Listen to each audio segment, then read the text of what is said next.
मुंबईतील मेट्रो प्रवाशांसाठी एक आनंदाची आणि महत्त्वाची बातमी आहे. भुयारी मेट्रोमध्ये प्रवास करताना मोबाईल नेटवर्क खंडित होण्याची समस्या आता दूर होणार आहे.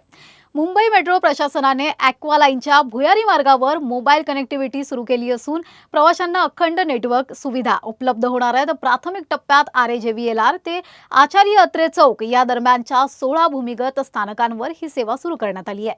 वोडाफोन आयडिया आणि भारती एअरटेल या दूरसंचार कंपन्यांनी आपले नेटवर्क सक्रिय केल्याने प्रवाशांना आता कॉलिंग, इंटरनेट आणि डिजिटल व्यवहारांचा वापर प्रवासादरम्यानही सहज करता येणार आहे. सिप्स MIDC अंधेरी, मरोळ नाका, विमानतळ T2, सहारा रोड, सांताक्रूज, BKC, धारावी, दादर, सिद्धिविनायक आणि वरळीसह अनेक महत्त्वाच्या स्थानकांचा या सुविधेत समावेश आहे.